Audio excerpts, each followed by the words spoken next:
Hello, my beautiful souls, and welcome to this message. Yeah, it's good to see you. Good to have you back. If you're new here, it's good to have you here in this space. Just a little heads up if you're here the first time. My readings, they tend to be a bit of a journey. We're usually diving pretty deep here, so just view it as a journey, as an exploration, and if you like this kind of thing, you're in the right place. I would love for you to join me in this exploration, and without any further ado, let's just dive in here. I just had a first attempt on recording this, and I ended up with like a 6 to 7 minute long intro. And I was like, okay, no, I need to redo this. Really, like, the thing is, the topic I'm here with today, I brought a poem that I wrote the other day, that I actually channeled. I was connecting with an energy, and I'm going to check in a second if that presence wants to join us again. But so I was bringing through that poem, and it's I don't want to scare you away, so I would say it's a bit of a heavier energy, although it's also, it's a stream of healing, really, that I'm picking up on at the moment in the collective. And I think it's beautiful that it's happening. It's very empowering. It's actually really like a coming home, a bringing home of a lost part of ourselves. At the same time, this can also, of course, sometimes bring up feelings, memories that are a little bit challenging. So I would just want to say, please take care of yourself. Please just, this is a collective reading. So first of all, you can pause, you can stop, you can you don't have to watch it. You can stop in the middle if you feel like it. You can return anytime. And I would just want you to take care of yourself. So yeah, this is a bit of a trigger warning, although I'm not really like a big fan of trigger warnings, because my view of triggers is really like, don't avoid it, but just they are valuable information. They help us see what wants to be healed, what's present inside of ourselves, what we maybe are not aware of, or where we just like still need some healing, where there's still some wounds left, and where we basically just need love, a lot of love. But like I said, I know that those can be topics that can be a bit challenging sometimes, so I just want to give you a heads up, so that you're just not paranoid or anything, or scared, especially not scared away. But yeah, just so you know, and if you know you have like a bit of like that kind of a history. Yeah. All right. Okay. So I'm sitting here in this beautiful orchard, surrounded by pine trees. I also collected 2 of those pine cones. They do have, for me, pine trees have very much an energy of karmic significance.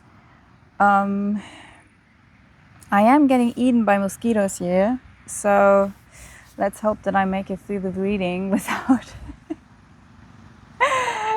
too much distraction. If you hear me slapping, you know what it is. So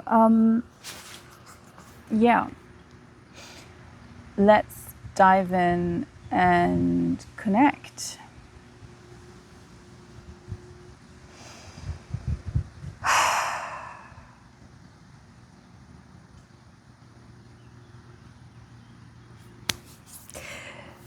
So I do feel a presence here. I'm not quite sure if she wants me to make her known.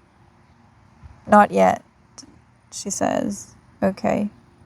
So what she wants me to do is to read the poem to you. I will also put it in the description. And yeah. So, desert where a child should play. Laughter echoes through old memories. Not here, not there, not sure if it ever was. Or simply what we wish to be, what's supposed to never happen, did. Falling through the cracks of life, cracks of an undefined existence. Not here, not there, not anywhere. Lost in the desert of old memories.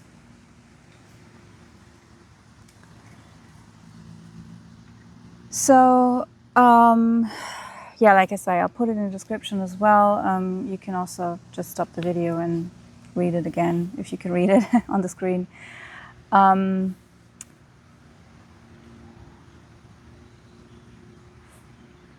First thing I want to notice is that when I wrote it and like draw this little picture next to it, I was thinking about if I should color it, because usually I like to use watercolors with ink, but something kind of held me back from it, and it fits with this whole energy of that poem. That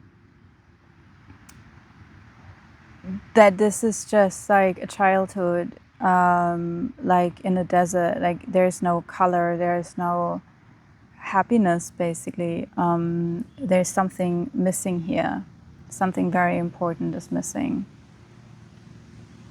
And so if this resonates with you, if this message is for you, I feel like you're in the process of bringing something back home. Like I said, it's really like collecting a part of you that got lost along the way. Lost in the past, kept in the past. So it's a part of you that you had to make sure that it's safe. And I just got startled because there's like all those cracking sounds behind me, because the wind is blowing through the trees, and it's partly all trees, but I think there's some bamboo behind me, and I think that's what's cracking, like making those cracking sounds. But I'm kind of a bit skittish right now. Is it skittish? Like, when you startle easily. So there might be something like with like your nervous system, which is like, of course, a typical trauma reaction, that if we had like certain, if just certain things happened in our childhood where we were not as protected and secure as like it would be like as like what we wished for every child. But there is this not being secure in your body, not being secure in your existence. So this falling through the cracks of an undefined existence. And so there's something about like being fragmented.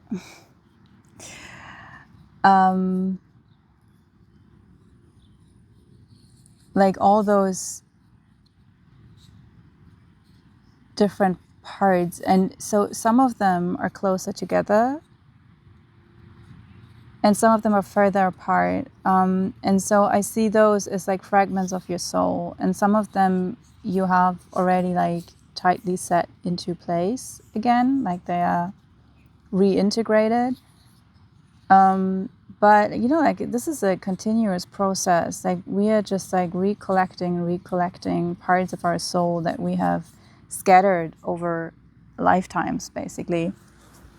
And this is what this collective has been doing, and it keeps on doing. And to me, it feels like this is like a very ongoing process. As long as we keep growing as a soul, we keep bringing parts of us back. So yeah, partly it's already like set in place, but then there are those that are like close. They are close enough to influence us, like from the subconscious, but they're not reintegrated. So this needs to be done in order to become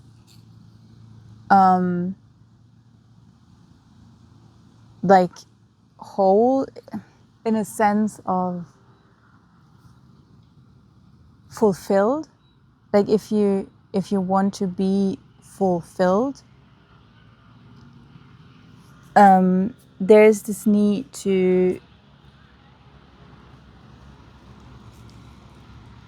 recollect those missing parts that got lost along the way.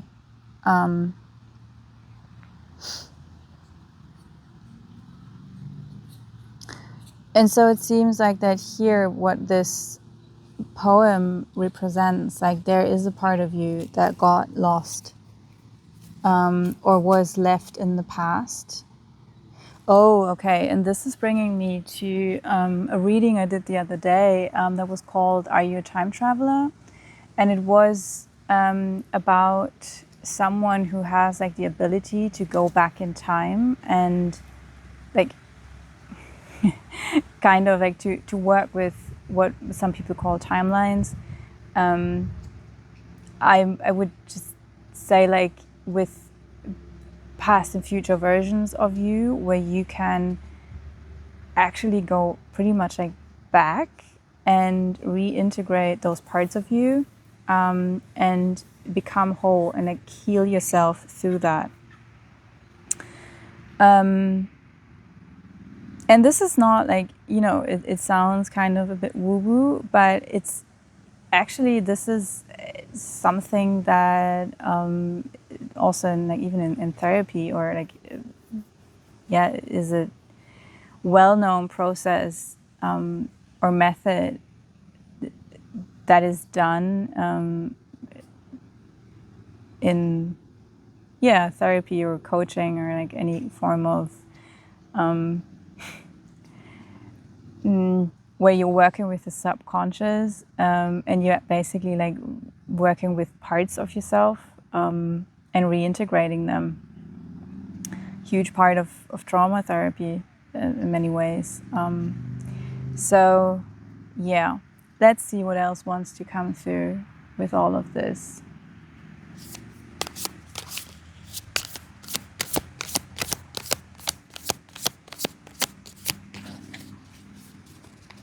So maybe this is mostly confirmation that this is just what's happening right now for you. Yeah, the Eight of Swords reversed. I also want to note that I'm like, it's a bit of like it's not really unstable, but it's kind of like a wonky ground. So, and there are sometimes the pine needle, because there are pine needles beneath it, and they are like sticking through the fabric of my blanket here. So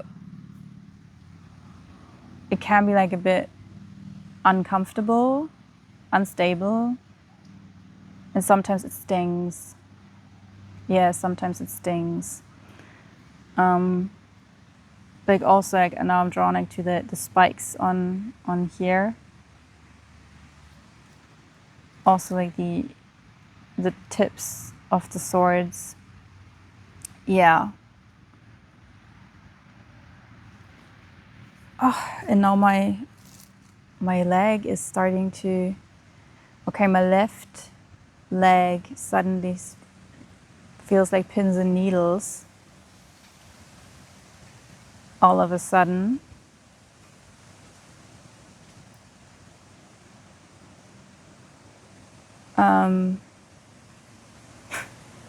And I just had to hold back because I saw a squirrel. And I was like, oh, a squirrel. And then I didn't. So there's like, you're holding back. You're holding back with that, you know, like the childlike happiness. This, oh, there is a squirrel. And I just want to proclaim that to the world, no matter what the context is, right? I'm sitting here giving this reading and just want to call out that there's a squirrel, which is very nice. But kind of weird that it's showing up right now in this setting.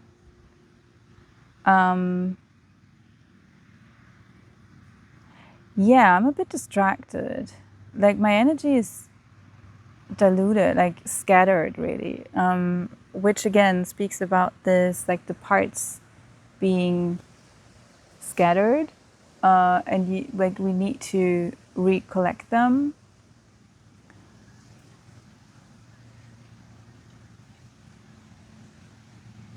And now I'm just like, oh my God, there's a dark cloud coming. Is it going to rain?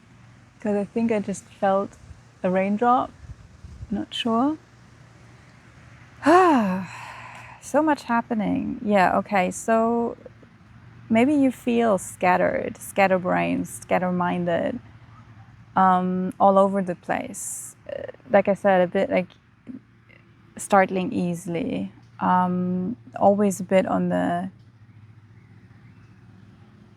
Maybe you'd identify also with like having ADHD or ADD.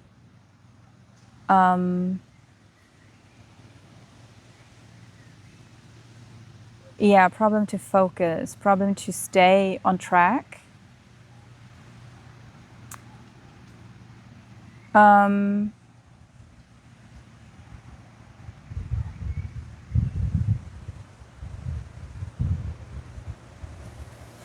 But then again, when I'm looking at this Eight of Swords card here, in reverse, so the Eight of Swords is very much an energy of we think we know, like either we think there's no way out, I'm trapped,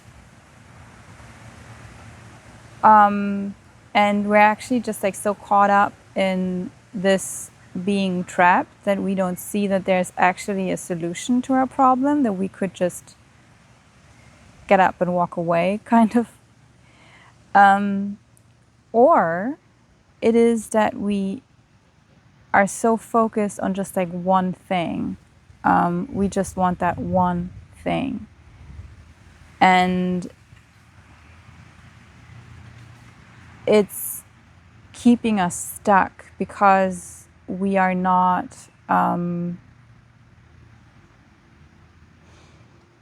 we are unwilling to see that there actually are ways to get out of the situation we're in, but we're just so stuck on this one thing. It cannot be any other way. That we are just, we're just not able to move. Because the thing we want is not available to us.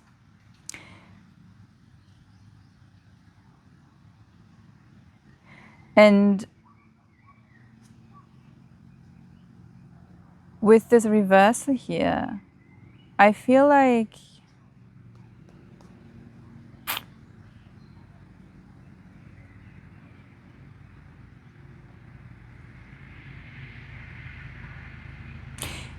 again, like there's this thing about like on the one hand, it's hard to focus, and then on the other hand, like you're like overly fixated on something. it feels like, yeah, that sounds very much like what you might call ADD or ADHD. This hyperfixation, and then on the other hand, the completely scattered and all over the place.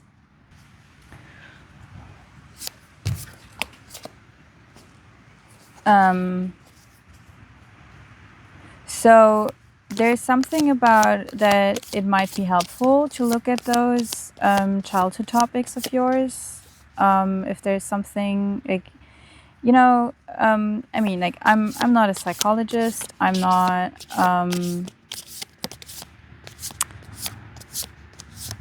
I'm not a doctor.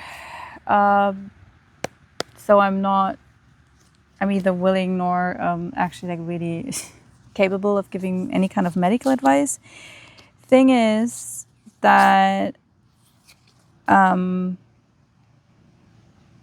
there are theories about like where ADHD is coming from, or ADD. I've read it myself. I found it very valuable. Is I think it's called a Scattered Mind from by Gabor Mate. I'll put it in the description as well if you're interested.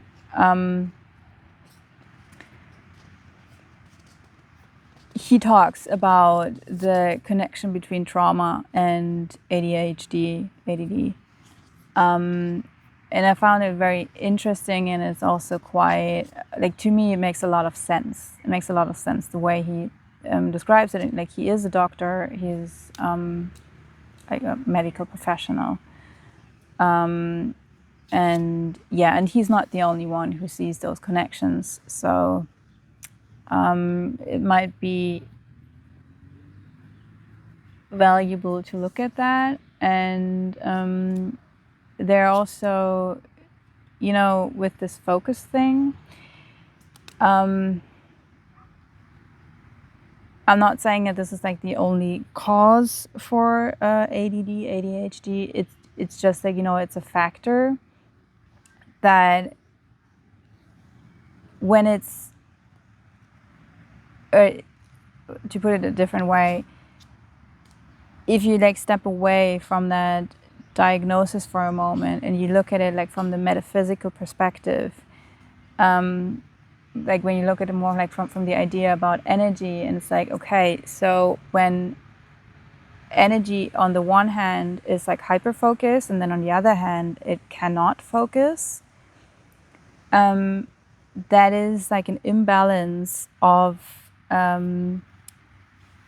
where the attention is going, where the focus is going.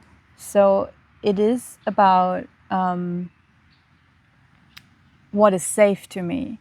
So on the one hand, it feels unsafe to focus my energy because there's something that needs to be protected. And if I focus my energy on something, it is dangerous because focused energy brings certain things about. For example, if you, I don't know, want to become, like if you want to start a YouTube channel and you actually want to create content, but you catch yourself that you like scatter your energy, that you're not focused, that you're not doing the things you need to do to actually bring this about. And this is what people call self-sabotage. I don't like that word so much because there's always like this sense of almost like guilt or shame beneath that, like as if it's your fault that you're doing it, as if you were like interested in sabotaging yourself. It's a protective measurement of your psyche. It is like there is a reason why you don't follow through with what you want to achieve, because it doesn't feel safe. It doesn't feel safe to your nervous system. It doesn't feel safe to certain parts inside of yourself, like parts of your inner child, that feel threatened by it. This could be, for example, because there's like a fear of being seen. It doesn't feel safe to certain parts of yourself to be seen So a way to prevent that can be to scatter your energy so much that you don't really get anywhere. Like that you're like diluting everything, like your whole energy gets so diluted that there is no focus. And so you cannot really bring something into the world. On the other hand, it can also be a way to seek security and safety when you're hyper-focusing. For example, if you have a job and you get financial stability through that, and then you hyper focus on it and you just like put all your energy and effort into this, but maybe you actually wanted to do something different, but you're not allowing yourself to look anywhere else. You're not allowing yourself to explore other options because you feel like if I do that, I am actually risking my existence. I'm risking my security, my financial security. So I need to hyper focus on this. Maybe also to get like a sense of self-worth out of it. And yeah, so they're bringing me back to this existence, like to this survival. Really, it's about survival. So I hope it makes sense. Sometimes when I'm like channeling, I feel like I'm a bit all over the place, and it makes sense in my mind, but I'm not sure if like the words come out in a cohesive enough way it makes sense. So I hope it does. Yeah, so there are a few more cards coming out, and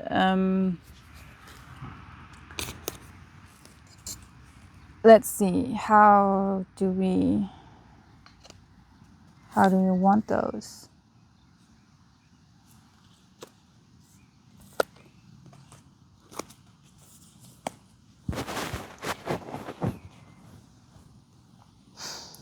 So here with the Eight of Swords, we have the Apprentice of Swords and the Six of Wands. Yeah, this feels very much like advice to me.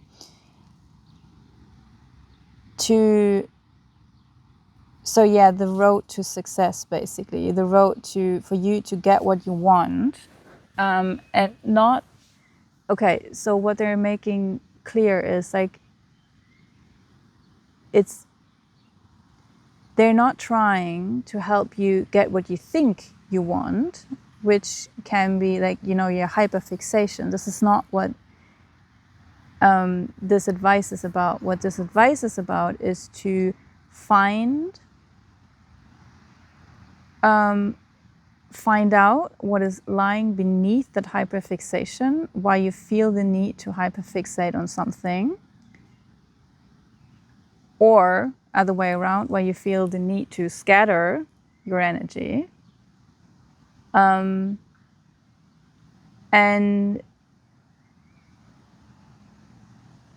this will help you to get, in the long run, what you're actually looking for, which probably, like, for example, can be, like, if you're talking about survival, is stability and safety. But not in this, not in the way you're seeking for it if you are in this imbalanced state, when you're acting from a place of survival and from a place of woundedness and trauma, but stability and safety in an integrated, balanced way. And what you need for that is, for one, an open mind and the willingness to learn about yourself, to learn about childhood Yeah, so there is like this emphasis on it could be helpful for you to educate yourself on the topics of childhood trauma if you haven't done that yet. But especially, like I said, related to this topic of ADD, ADHD. By the way, it doesn't have to be that you identify with those labels. But if you like identify, or if you can see yourself in this opposition of hyperfixation and scatterbrain,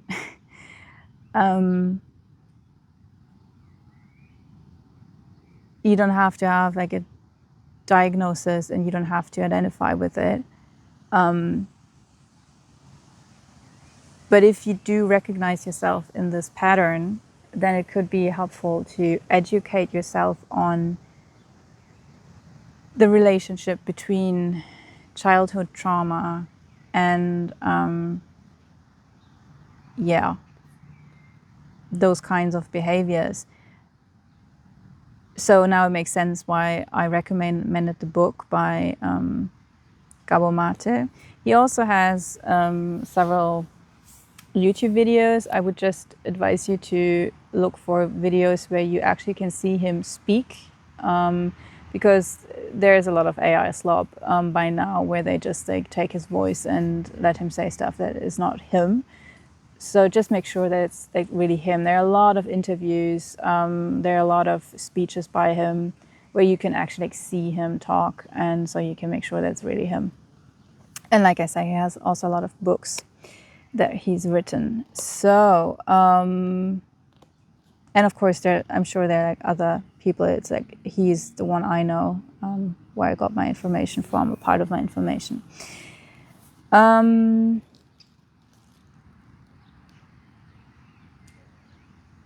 Where do we go first?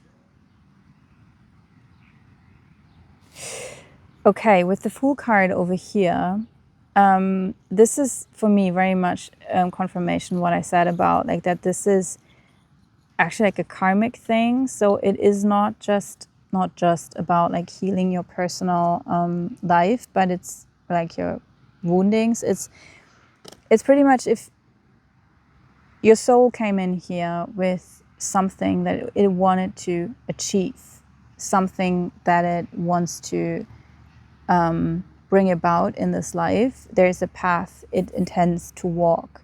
And this path includes healing the karma it came in with.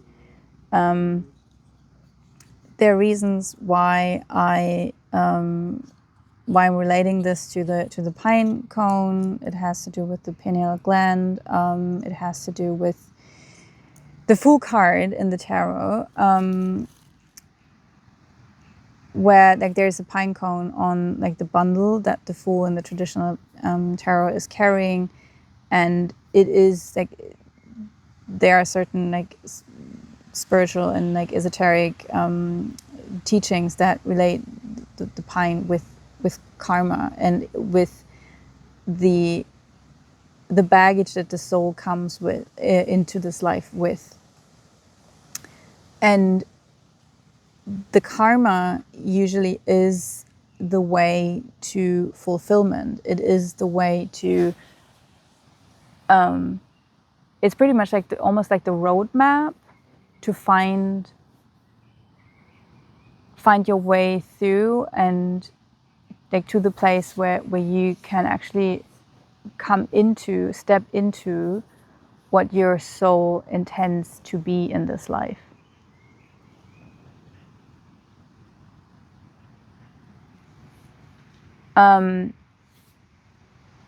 Okay, so I was just thinking about the North Star, which is pretty much like my one of my favorite things to do is really just look for my personal North Star and realign myself over and over and over again, like ask pretty much like every moment, what is my North Star right now? Where should I align myself with or to?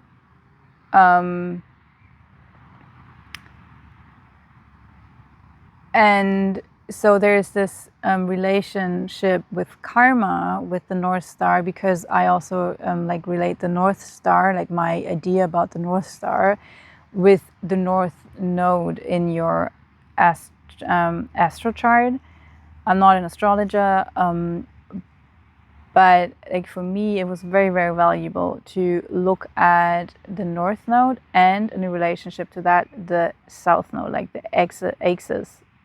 From South Node to North Node, and you can learn a lot about like your, like I said, like your personal baggage, like your personal karma that you came into this life with, by looking at your North Node and South Node relationship.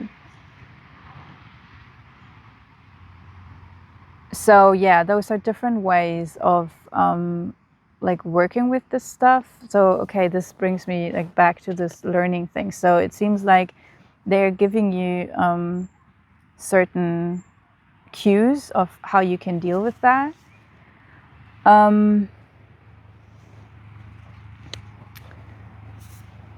If we look at the 3 cards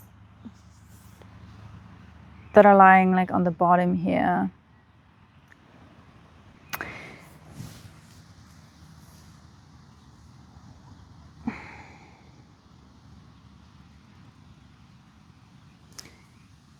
so this is speaking about connection to me, but really like not so much relationship or connection to someone else, but relationship to self. Really like coming into a close, intimate relationship with the self. And this is really what healing of our childhood traumas or traumas in general really is, because when we get this scattered, like we use the connection to ourselves, we use the connection to who we truly are, and on, sorry, I just got like, again, scatterbrain. I got sidetracked. I was just becoming aware of something. But can I please finish this thought? Yes, they say. Thank you. So yeah, it's about like becoming intimate with myself. Okay. And what they were drawing my attention to was, if you look at these 2 pine cones, like this one is very open and this one is very closed, like almost spiky. So again, like there is like this balance between, am I too open? Am I too trusting, too easily swayed by people? I'm just like, I know somebody for 5 minutes and I'm telling them my whole life story. Or am I too closed up? Am I like completely shielded, let nobody in, and there's like if they touch me, they get they feel my spikes here.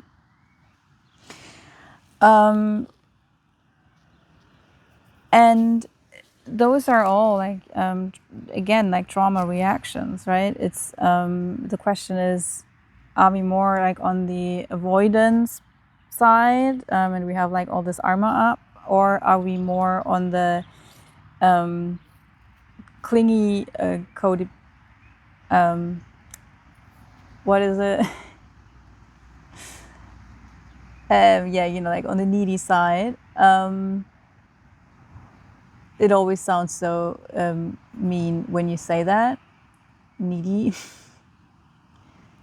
Maybe somebody is speaking about themselves in that way, because I actually don't really use those terms. So, okay, it feels like somebody is like beating themselves up for being like codependent and like needing someone, or yeah, usually it's about people, but it doesn't have to be people.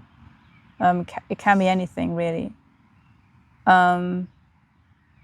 I can't remember it for the life of me right now. Okay. sometimes my brain is not really working when I'm channeling. It's sometimes it's yeah. So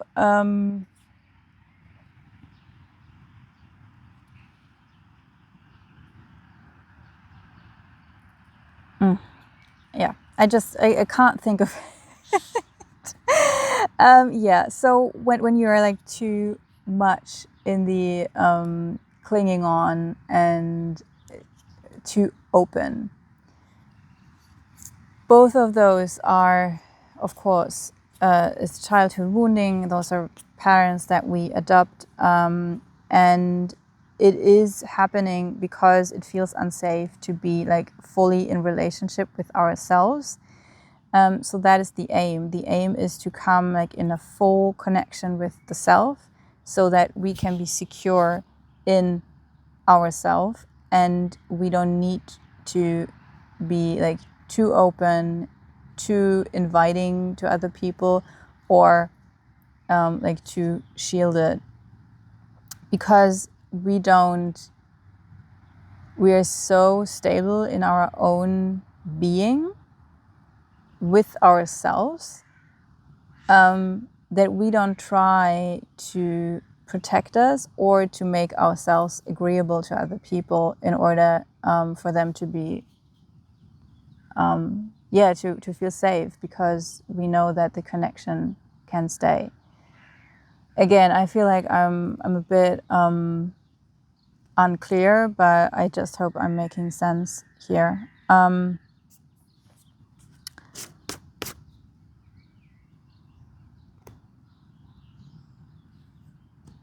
With the Crown of Swords in reverse here, that's like the King of Swords.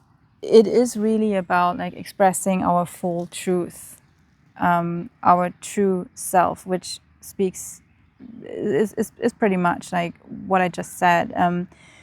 The need to protect ourselves, and to like there's a fear of showing like the whole self, the whole true self,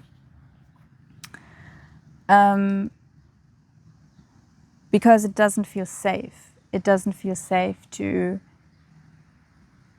be in this world with like everything that we are.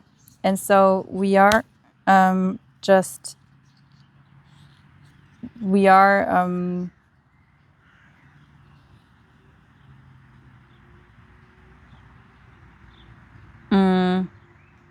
dissociating from parts of ourselves that don't feel like they have the right to be here, or it doesn't feel safe to have them either visible in the world or even visible to ourselves. And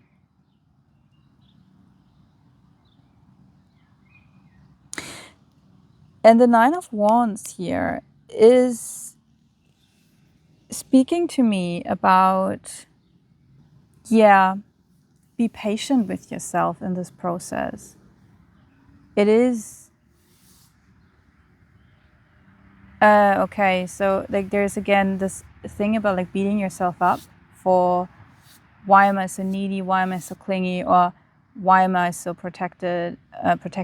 Why do I always like shut other people out? So like there's this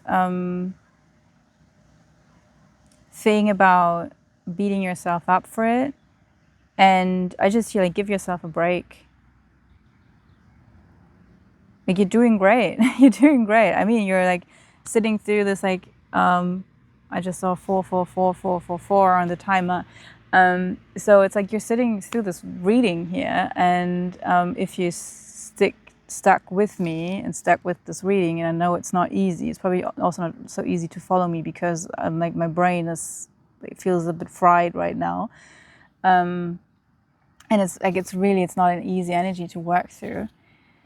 I can tell because I'm feeling it. So yeah, like you're doing the work. You're really doing the work. You should be proud of yourself. Really, you should be proud of yourself and give yourself some credit for it. It's And like the Nine of Wands is an energy of, hey, you're doing it. Maybe you don't see the finish line yet, but you're actually like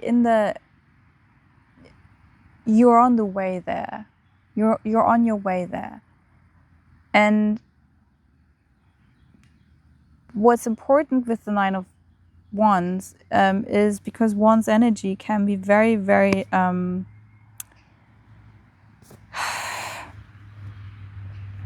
it can burn you out. So there's a bit of a warning of burnout coming through.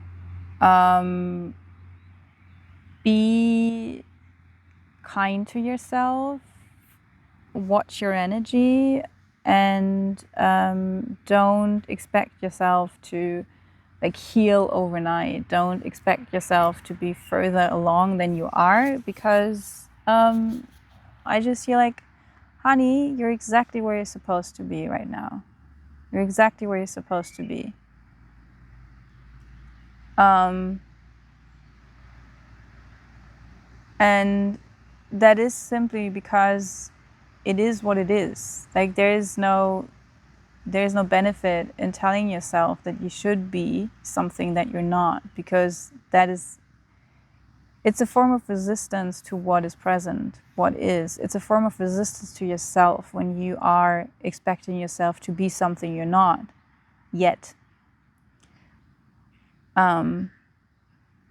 So again, yeah, just be kind to yourself. And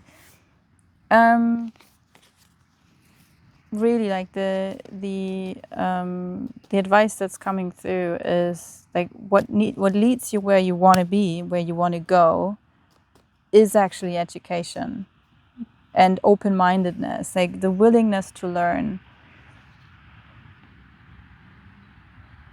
Okay, so there's also something coming through. If you're not really into like reading, or yeah, they're saying like if you just stay open and willing to learn, and you just ask for the guidance, and you just ask for the information, it can come to you. It can even come to you through readings like mine, like this one. I tend to talk about like all kinds of stuff in my readings. So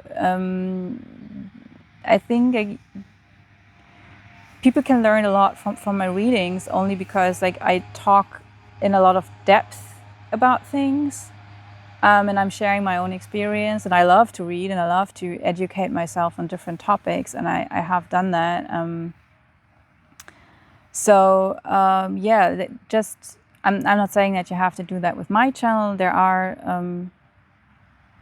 I just want to say like there are a million different ways how you can learn. So that seems to be a side note for someone. All right. Yeah, this feels complete. This feels complete. I'm not gonna lie, I have to go inside now because like I said, like I'm getting eaten by mosquitoes, little bloodsuckers. All right, my loves.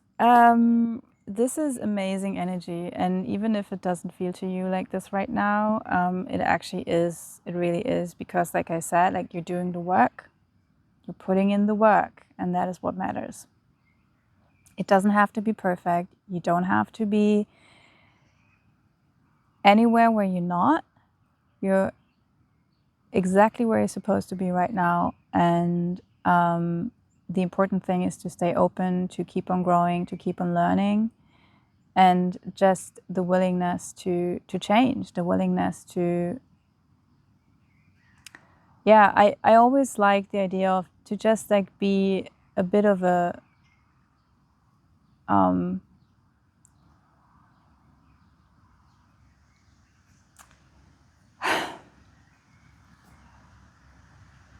I also don't want to say a better version, because that is like judging. That's not what I mean. Yeah, just try, like in every moment, try to be the best version of yourself that you can be in that moment, without comparing yourself to who you were yesterday or who you want to be or who you were like 5 years ago, don't do that. Don't do that. Simply try to be the best version that you can be in this moment right now.